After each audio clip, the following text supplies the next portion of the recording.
क्या राज ठाकरे ने भाजपा से कोई गुप्त समझौता कर लिया है? महाराष्ट्र विधानसभा चुनाव को लेकर यह सवाल खूब उठ रहा है। इसकी पुख्ता वजह भी है क्योंकि मनसे ने ऐसी किसी भी सीट पर कैंडिडेट नहीं खड़े किए हैं जिन पर भाजपा लड़ रही है। वहीं ऐसी तमाम सीटों पर उम्मीदवार खड़े किए हैं जहां एकनाथ शिंदे की शिवसेना मुकाबले में है। इसके चलते ये सवाल भी उठ रहे हैं कि क्या एकनाथ शिंदे को कंट्रोल करने के लिए भाजपा मनसे को मजबूत करना चाहती है। दरअसल मनसे का ठाणे और मुंबई में ही जनाधार है जिसे एकनाथ शिंदे की सेना अपना गढ़ मानकर चल रही है और ऐसे में इन सीटों पर यदि उसे हार मिली तो पूरा समीकरण ही बदल जाएगा।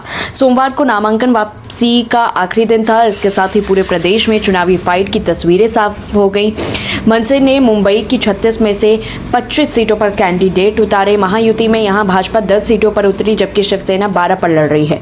और दिलचस्प बात यह है कि ठाकरे के दल ने भाजपा नेताओं के खिलाफ कैंडिडेट नहीं उतारे हैं जिन्हें डिप्टी सीएम देवेंद्र फडणवीस के करीब माना जाता है। मनसे ने भाजपा नेता राहुल नार्वेकर, मंगल प्रभात अरोड़ा, आशीष शेलार, विनोद शेलार, मिहिर कोटेचा, तमिल स्लेवन को वॉक ओवर दिया है। इन सभी फडणवीस के करीबियों में शुमार किया जाता है। दूसरी तरफ राज ठाकरे ने लगभग उन सभी सीटों पर कैंडिडेट उतारे हैं जहां एकनाथ शिंदे सेना लड़ रही है और इन सीटों में मिलिंद देवरा की वर्ली, सदा सावरकर की महिमा सीट शामिल है। इसके अलावा मंगेश कुडालकर, तुकाराम काटे, दिलीप लांडे, संजय निरुपम, मनीषा वायकर, अशोक पाटिल, सुरवर राज और प्रकाश सुरवर शामिल है। इन सभी के खिलाफ राज ठाकरे ने कैंडिडेट उतारे। दिलचस्प बात है कि शिवसेना से ही फाइट में उतरी शाइना एनसी के खिलाफ राज ठाकरे ने उम्मीदवार नहीं उतारा। वह अब तक भाजपा में ही थी लेकिन एकनाथ शिंदे से उतरी हैं। माना जाता है कि भाजपा की अंडरस्टैंडिंग के तहत ही उन्होंने दल बदला है और फिर चुनाव में उतरी हैं। वह मुंबा देवी सीट से उतरी हैं। इसके अलावा मुर्जी पटेल के खिलाफ भी मनसे ने कैंडिडेट नहीं दिया। वह भी भाजपा के ही नेता थे लेकिन चुनाव में शिंदे सेना में से उतरे हैं। इन्हीं समीकरणों के चलते राज ठाकरे को लेकर कयासों का दौर तेज है। और यही नहीं, अपने भाषणों में भी राज ठाकरे एकनाथ शिंदे पर सीधे हमले कर रहे हैं लेकिन भाजपा पर वे हमलावर नहीं है।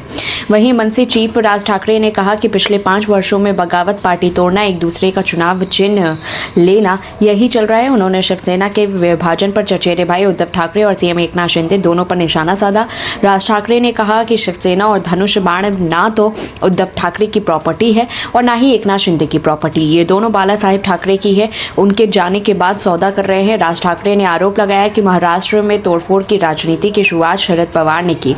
शरद पवार पर बरसते हुए राज ठाकरे ने कहा कि महाराष्ट्र में जातियों के बीच में भेदभाव पैदा करने के लिए शरद पवार जिम्मेदार है। शरद पवार ने 2 जातियों के बीच में जहर पैदा किया। महापुरुष जातियों में बांटे गए। 2024 का विधानसभा चुनाव महाराष्ट्र के भविष्य का चुनाव है। अगर बार बार वही लोग सत्ता में आएंगे तो महाराष्ट्र को कोई नहीं बचा सकता। इस पूरी रिपोर्ट को लेकर के आपकी क्या कुछ राय है कमेंट बॉक्स में बताएं। तब तक के लिए देखते रहिए लाइव टीवी न्यूज।